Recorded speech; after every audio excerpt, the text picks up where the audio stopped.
سر کے بغیر زندگی نہیں ہوتی، اسی طرح نماز کے بغیر مسلمانی نہیں ہوتی۔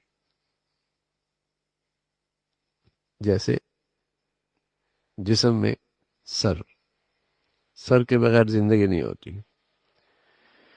ایسی بن نماز کے مسلمانی نہیں رہتی۔ تو قرآن مجید میں بار بار نماز کے ساتھ زکوٰۃ، نماز کے ساتھ زکوٰۃ، نماز کے ساتھ زکوٰۃ، اقیموا الصلاۃ وآتوا الزکوٰۃ، اقیموا الصلاۃ وآتوا الزکوٰۃ، 10 مرتبہ، 10 مرتبہ۔ تو یہ اسلام کا ایسا بنیادی رکن ہے، جس آدمی پہ زکوٰۃ فرض ہوتی ہے اس کے لیے صرف زکوٰۃ کی ادائیگی ضروری نہیں، اس کے لیے یہ بھی ضروری ہے اتنے مسائل تو پوچھ لے، جان لے، سیکھ لے، تاکہ اس کا فریضہ زکوٰۃ تو صحیح ادا ہو جائے۔ پھر یہ عذر نہیں ہوگا مجھے تو پتہ ہی نہیں تھا۔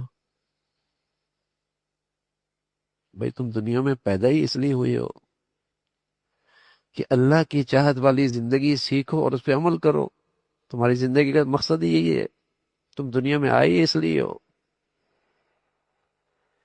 کہ اللہ کی مرضی کیا ہے اس کو سیکھو اور اس پہ عمل کرو، تمہارا پیدا ہونے کا مقصد ہی یہی ہے۔ ایک آدمی کا امتحان حال میں مقصد تو امتحان پاس کرنا ہے، پرچہ اچھا کرنا ہے، اور وہ وہاں کہتا ہے اے سی کے اندر ہوا بڑی اچھی تھی، نیند بہت اچھی آ رہی تھی، وہاں کی سینری بڑی اچھی تھی، وہاں کا ویو بہت اچھا تھا، میرا وقت اسی میں گزر گیا، بڑا مزہ آیا۔ کیا کہیں گے؟ عقل ہے؟ امتحان حال میں اس لیے گئے تھے کہ وہاں کا اے سی بہت اچھا تھا، ٹھنڈک بہت تھی، ویو بہت اچھا تھا، نیند بہت آ رہی تھی۔ تمہارا امتحان حال میں جانے کا مقصد تھا پرچہ اچھا ہو جائے۔ تو زندگی کا مقصد تو اللہ کی رضا تھی کہ یہاں اللہ کی مرضی کے مطابق زندگی سیکھو اور عمل کرو، مقصد تو یہ زندگی کا۔ اچھا یہ نہ ہم بچوں کو سکھاتے ہیں، نہ ہمیں پتا ہوتا ہے کہ ہم اس دنیا میں آئے کیوں ہیں، جانا کہاں ہے، اور آئے کس لیے ہیں۔ زندگی گزر رہی ہے، یہ تو زندگی کا مقصد ہے۔ اس لیے اتنا دین سیکھنا فرض ہو جاتا ہے جس دین کا اس کی زندگی سے تعلق ہے، جس دین کا اس کی زندگی سے تعلق ہے، اتنا سیکھنا تو ضروری ہو جاتا ہے۔ چاہے وہ کتاب سے سیکھے، چاہے کسی سے پوچھ کے سیکھے، چاہے کسی کے پاس بیٹھ کر سن کے سیکھے، تاکہ اس کے فرائض تو صحیح ادا ہو جائیں۔ یہ عذر نہیں ہے مجھے تو پتہ ہی نہیں تھا، مثلا ہمیں نہیں پتا ہوتا، اور بس اوقات ساری زندگی نہیں پتا ہوتا کہ میری زندگی میں زکوٰۃ کی تاریخ کیا ہے، یہ نہیں پتا ہوتا۔ ہم سمجھتے ہیں زکوٰۃ کی تاریخ کا مطلب بس رمضان میں دینی ہے، ایسا نہیں ہے۔ رمضان میں دینا تو فرض نہیں۔ جس دن یہ آدمی صاحب حیثیت ہوا، شریعت کی نظر میں مالدار ہوا، وہ تاریخ لکھ لے اسلامی، اور آئندہ جب دوبارہ وہی تاریخ آئے گی، یہ اس کی زکوٰۃ کی تاریخ ہو گئی، اب اس کو سال پورا ہو گیا، اب وہ محرم بنے، ذی الحجہ بنے، شوال بنے، رجب بنے، بچی بالغ ہو گئی اور اس کے پاس مال آ گیا، وہ اس کی تاریخ ہے زکوٰۃ کی۔ بچہ بالغ ہو گیا، اس کے پاس مال آ گیا، یہ اس کی تاریخ ہے زکوٰۃ کی۔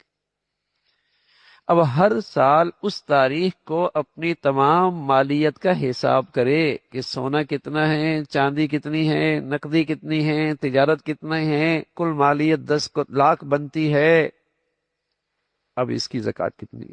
2.5% دے دو میاں، لاکھ بنتی ہے تو 2,500 دے دو، کروڑ بنتا ہے تو 2.5 لاکھ دے دو۔ اب وہ 2 دن میں دے دو، 10 دن میں دے دو، 5 دن میں دے دو، جتنی جلدی دے سکتے ہو، اس لیے کہ زندگی کا پتہ کوئی نہیں ہے۔ زندگی کا پتہ کوئی، اور ہے فرض، پیچھے کوئی نہیں دے گا، اپنے ہاتھوں سے دے دو،